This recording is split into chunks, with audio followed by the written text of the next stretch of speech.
Poppin' Tea Squad? It's me, Keisha, and I'm here with this week's All Tea, All Shade Real Housewives of Atlanta Season 9, Episode 4 review.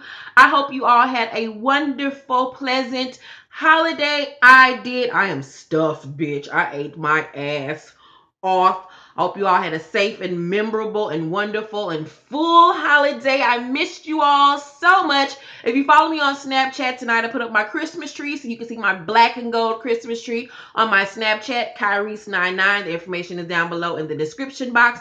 But let's get into tonight's review. So we start off this episode with Cynthia and Noelle playing tennis, and Cynthia is going to LA to see her baby daddy Leon from the 5 Heartbreaks. Night like this, I wish that raindrops would fall. Oh, baby.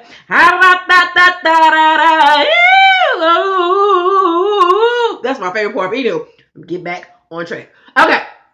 So Noelle wants to go to school in LA, and Cynthia plans to go with her if she decides. And I think that would be a great idea because they need to add a black girl to the Real Housewives of Beverly Hills. And I think Cynthia would be a perfect fit. Andy, think about it. Take my advice. Yeah.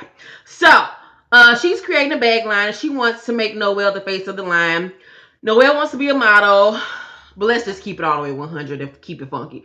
Noelle's a pretty little girl. She's too short and she does not have the body type to be a model. It ain't gonna happen unless she's doing some Instagram Fashion Nova type shit. It ain't happening, girl. But she's beautiful nonetheless. So Sheree's son Cairo is transferring to Morehouse. He's a good-looking young man. Not my type, but he's cute. It's cramped in her 3-bedroom condo. And remember when she had them kids sleeping on them fucking blow-up mattresses? I wonder did she get them kids a fucking bed finally while she over here trying to build chateau she can't pay. But anywho, Bob was supposed to maintain the mortgage and household expenses on Chateau Sheree, but he didn't. So she had to do it all on her own or with the help of her rumored fiance, boo thing. So the tea just spilled as of like the last 2 days that Sheree supposedly got a boyfriend that's in jail, y'all, that she's engaged to that sell dope. I personally think that she's a lesbian, but that's just me.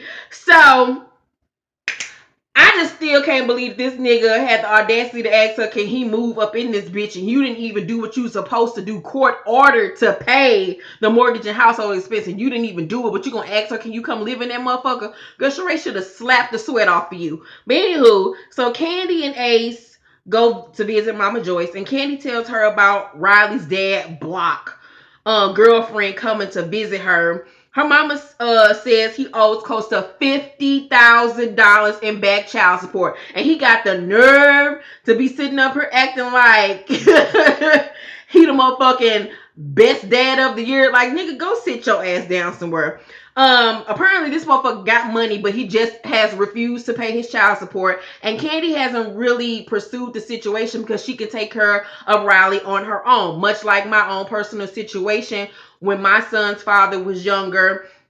He was a drug dealer. He lied and said that he only made a certain amount of money, and his court order was only to like pay $100 a month. And that nigga didn't even do that.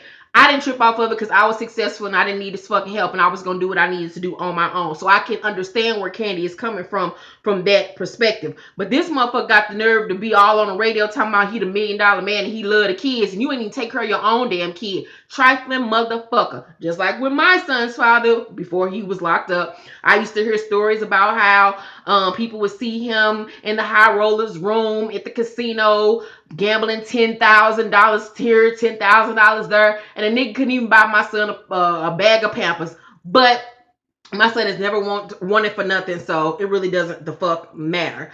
It's fucked up. My son didn't have his father in his life, much like Kandi and Riley, where the person is in the same state and you just not bothered to do what you're supposed to do for your kid. That's a fucked up ass situation to deal with. And I saw some people had the nerve to get underneath the comments on last week's video talking about some, well, you know, that's what you and Kandi get. You should have thought about who you laid down with before you had it. True, but I was a teenage mother, so yeah, I was dumb for decisions that I made when I was a teenager, but unlike some of you bitches out here that's in your 30s and 40s still laying down having kids by no good ass niggas that ain't helping you, I learned my lesson. One child the fuck only. And then there was some people in the comments saying, well, you know, it was rumored or that she was his mistress, he was married. Let me tell you something, it take two motherfuckers to cheat.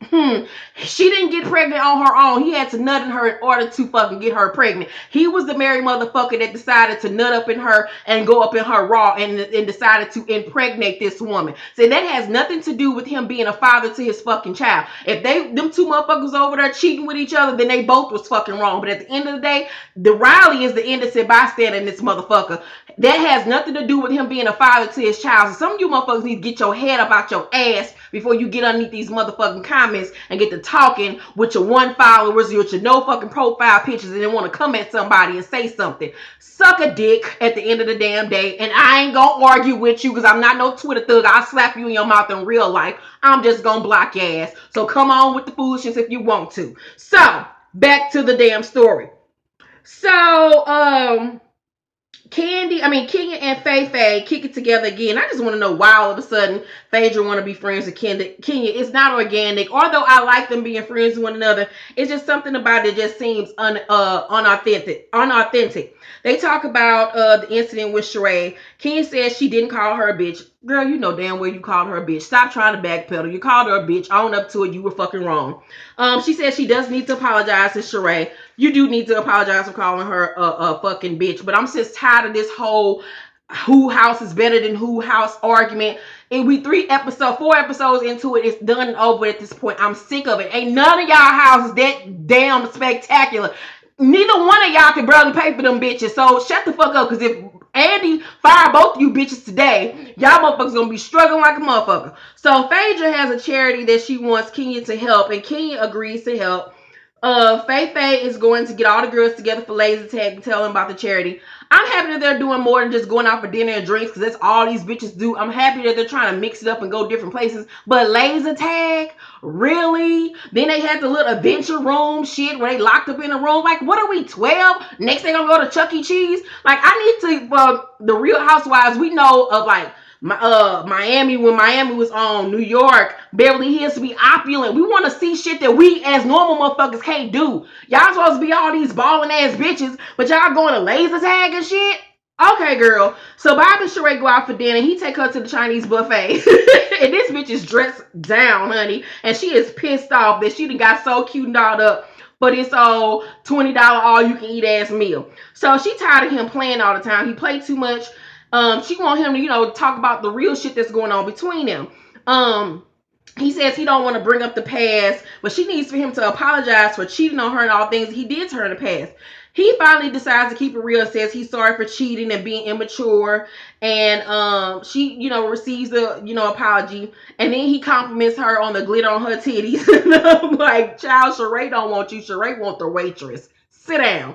So Noelle is at the press event for Cynthia's bag line, and the photo shoot that they did was absolutely spectacular. She looked beautiful. Then we switch back to the girls at laser tag. Kenya brings Mal. Why? I don't the fuck know. Mal want to be a fucking housewife so bad.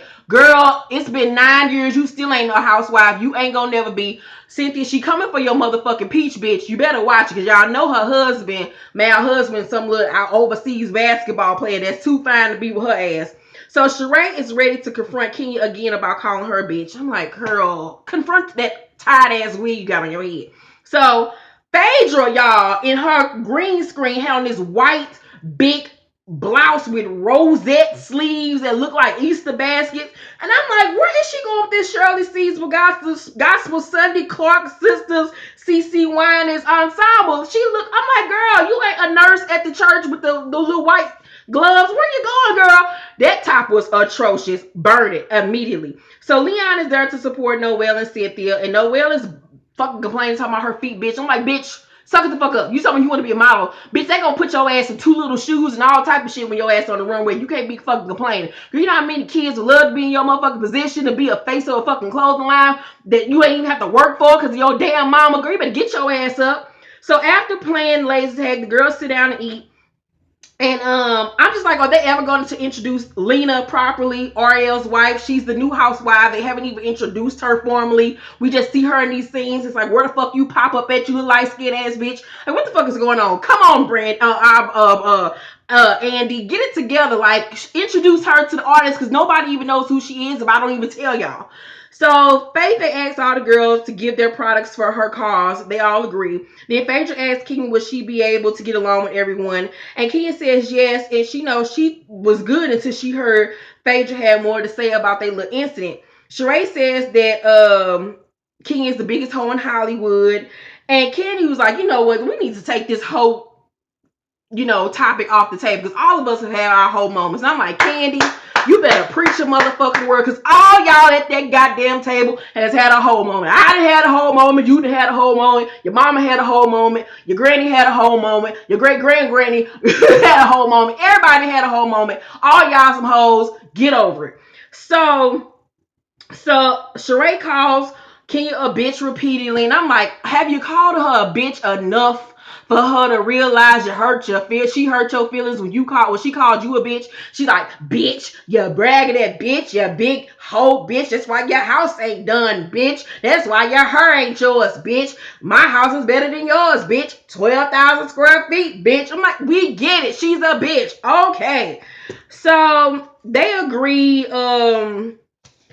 that they just gonna dead this whole motherfucking beef because at the end of the day, the damn no, my bad.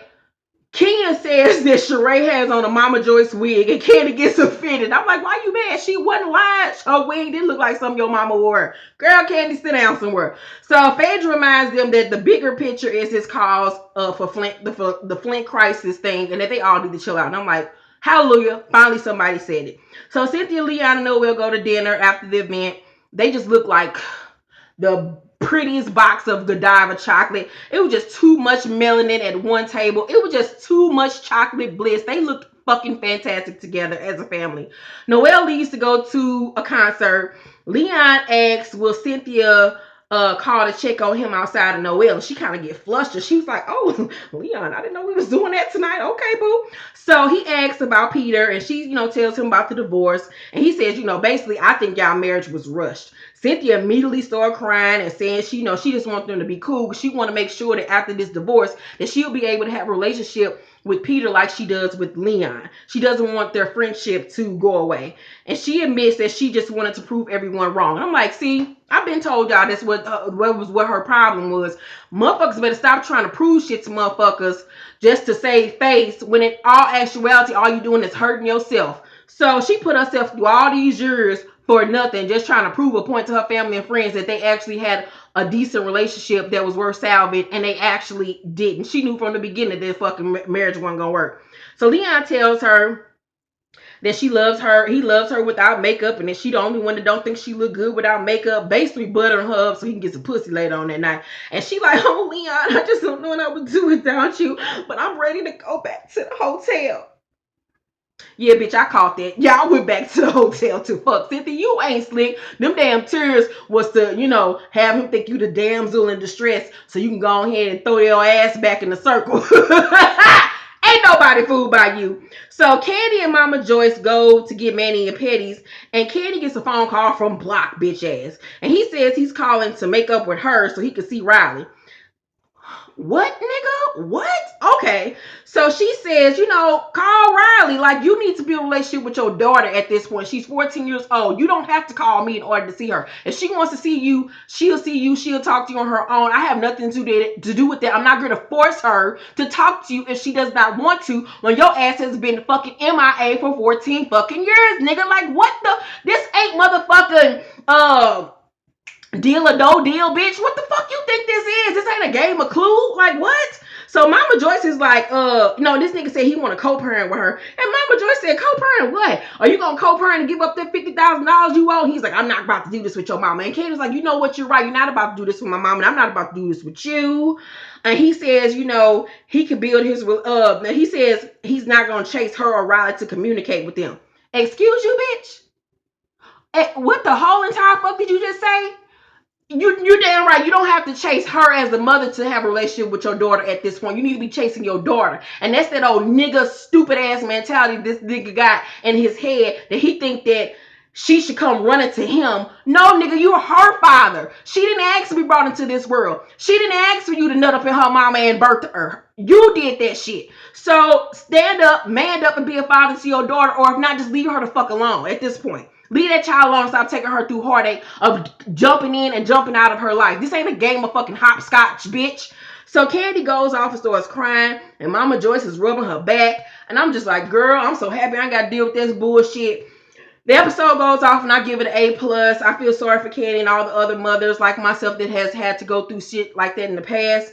I have a giveaway going on right now with Jord Wooden Watches. Go and check the video right now. If you win, the winner will get $180 store credit with Jord Wooden Watches, and free shipping and handling just for filling out the little form. They will email you if you win, and just for participating, you'll get a $50 store credit. So go check the video out right now. It's the giveaway Jord Wooden Watch unboxing video that I put up over the holidays.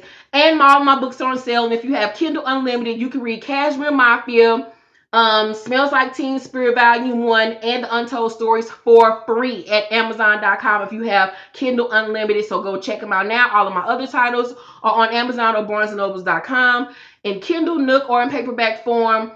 Once again, I hope you all had a wonderful holiday. I missed you all, and I love you, and I can't wait to see you all again back